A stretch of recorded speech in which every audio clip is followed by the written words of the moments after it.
बेहतर राज्य का सबूत होती है और विकसित राज्य की गाथा गाती है। बता दें कि हम सड़कों के बारे में आज बात कर रहे हैं और रांची की प्रमुख सड़कों के बारे में आपको बताने जा रहे हैं।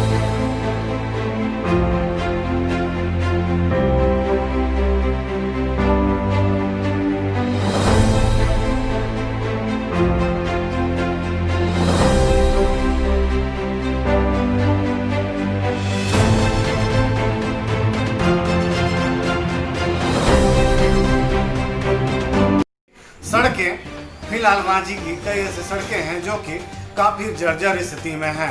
हालांकि दुमका देवघर और रांची टाटा सड़क जो है बरसों से जर्जर स्थिति में है और इसका मामला सरकार के संज्ञान में है, लेकिन सरकार की ओर से अब तक कोई ठोस कदम नहीं उठाया गया है। हालांकि उन सड़कों पर हम चर्चा नहीं करेंगे, हम चर्चा करेंगे आज रांची बूटी मोड़ से लेकर राजभवन तक की सड़कों की। इन सड़कों में कई बड़ी अस्पताल है और जहां से रोजाना हजारों मरीज एम्बुलेंस से गुजरते हैं और इन सड़कों की स्थिति फिलहाल महीनों से जर्जर पड़ी हुई है। इस और ना ही स्थानीय विधायक की नज़र है और ना ही पथ निर्माण विभाग का किसी तरह का कोई अधिकारी का नज़र है, क्योंकि हालांकि लेकिन इस सड़कों से जो है विधायक, सांसद समेत मुख्यमंत्री, राज्यपाल और पथ निर्माण विभाग के कई आला अधिकारी गुजरते हैं। हाँ, लेकिन उसके बाद भी इन सड़कों की मरम्मती की और किसी का ध्यान नहीं है।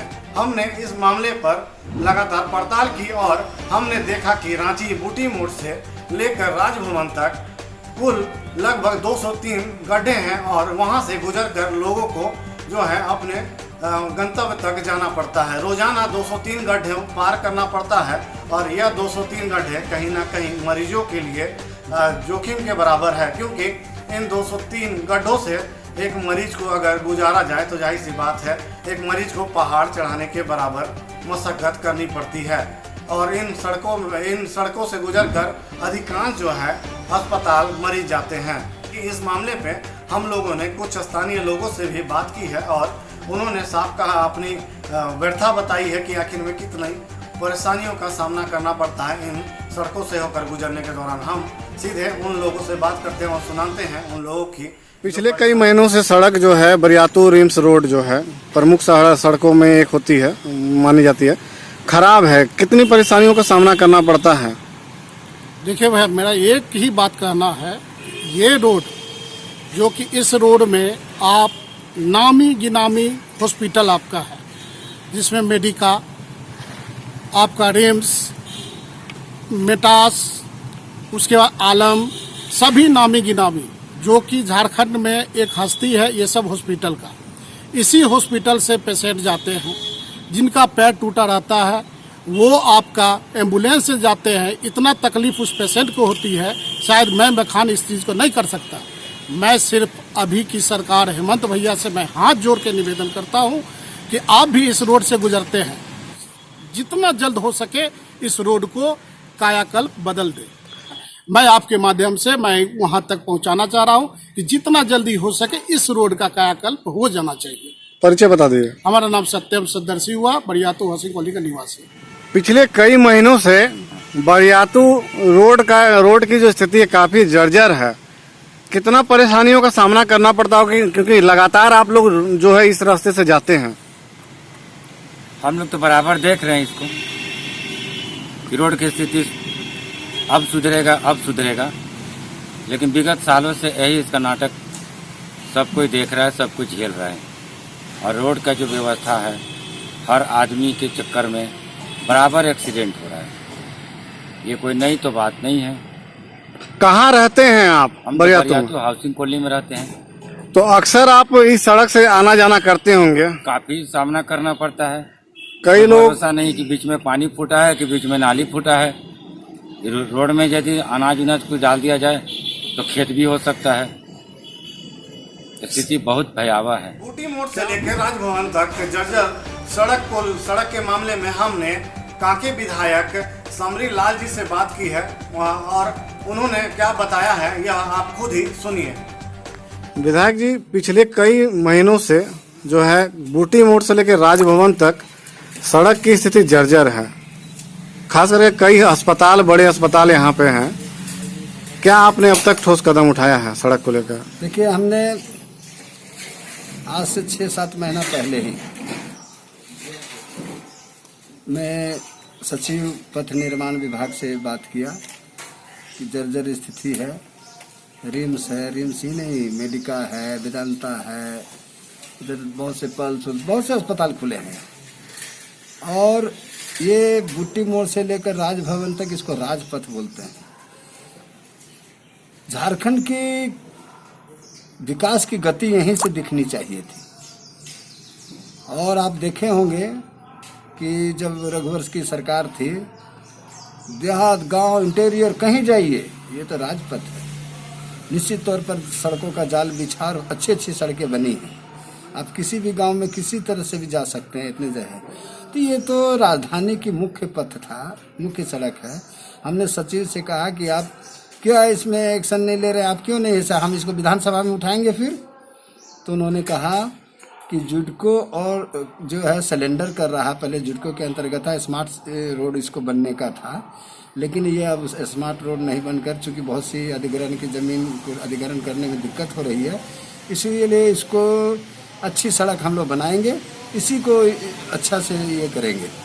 तो हम लोग कब करेंगे, तो बोले कि अभी हम लोग कैबिनेट में भेजे हुए हैं प्रस्ताव कि जुडको जो है सिलेंडर कर रहा, शहरी विकास को सिलेंडर कर देगा तो PWD इसको बनाएगी। अब ये दोनों मामला में फंसा हुआ है, इसलिए हम इसकी मरम्मत भी नहीं करा सकते हैं कि कौन विभाग कराएगा, किसको ये होगा। तो लोग जो कह रहे हैं विधायक जी कि आपके ऊपर आरोप लगा रहे हैं, क्योंकि सड़क से जब गुजर रहे हैं तो कह रहे हैं कि विधानसभा क्षेत्र तो कांके पड़ता है और उनके विधायक आप हैं। मैं आपको बता दूं कि ये देखिए डेट भी इसमें लिखा हुआ होगा, ये 18/8 के पहले तो मैं बात कर चुका था। ये 18/8 को फिर हमने पत्र लिखा सचिव पथ निर्माण विभाग को, ये आप सारा नियम को शिथिल करते हुए कम से कम मरम्मती का काम, आप देखे होंगे बुट्टी मोड़ के पास, आप देखे होंगे हाउसिंग कॉलोनी के पास, आप देखे होंगे डॉक्टर के सिन्हा के पास, आप देखे होंगे मेडिकल चौक के पास, आप देखे होंगे पल्स के पास, हरिहर सिंह रोड के पास, आप देखे होंगे आर्य भवन के पास, आप देखे होंगे करमटोली के पास। हम आपको बताते हैं कि इतने मरीज, हजारों मरीज आते हैं, कितनी गर्भवती माताएं एम्बुलेंस से आती है, गाड़ी से आती है, और ये धक्का लेकर 1-2 केस तो ऐसा हुआ कि गर्भवती माता का गर्भ इसी धचका की वजह से एम्बुलेंस में ही हो गया। तो ये जो जर्जर स्थिति है, सरकार जो बिल्कुल एकदम शून्यता में आ गई है और ये विकास का काम इनको करना चाहिए, कैबिनेट से पास करा लेती है। अगर धन विधेयक हो, वित्त विधेयक हो तो ऐसा मामले को ये तुरंत पास कर देती है, लेकिन जहाँ जनहित की बात होती है, हेमंत सरकार जो है बिल्कुल कैबिनेट में इसको ऐसे फेंक देता है जैसे लग रहा है मलेरिया विभाग है कि क्या विभाग। तो विधायक जी, आप अब तक क्या कदम उठाए हैं? हमने पत्र लिखा है, हम पत्र लिख सकते हैं। मान लीजिए जो अब तक सड़क जो है अभी तक नहीं बन पाई, अगर सड़क मान लीजिए अब कैबिनेट से बनने लगेगी तो फिर लोग विधायक के पास क्यों जाएंगे, विधायक क्यों चुनेंगे? विधायक का अपना कोई मद नहीं होता है, इसमें PWD की सड़क है ये, और विधायक मद इस पर नहीं लगता है न। अभी तक तो हम लोग को विधायक मद ही नहीं रिलीज की है ये सरकार। हमारा जो 4 करोड़ 5 करोड़ जो विधायक फंड है वो भी अभी तक रिलीज नहीं किया गया है। तो हम तो बोल ही सकते हैं सरकार को, हमारी सरकार रहती तो निश्चित तौर पर मंत्री से भी हम कहें विधानसभा में उठाइएगा। ये अभी जो मानसून सत्र है, निश्चित तौर पर आप लोग देखेंगे कि 18 तारीख को वहाँ पर विधानसभा में निश्चित तौर पर जोरदार तरीके से मैं उठाऊंगा। हमने बूटी मोड़ से लेकर राजभवन तक जो जर्जर सड़क है उस पर लोगों से राय ली और लोगों ने इस पर अपनी परेशानी बताई। साथ ही हमने विधायक समरीलाल से अच्छी सड़क चाहती है जिस पर वह टैक्स, जिसके लिए टैक्स वो देती है और उन्हें वह सुविधाएं मिलनी चाहिए, क्योंकि सरकार की ओर से भी इस कोरोना महामारी के बीच किसी तरह का टैक्स को लेकर कोई राहत नहीं दी गई है।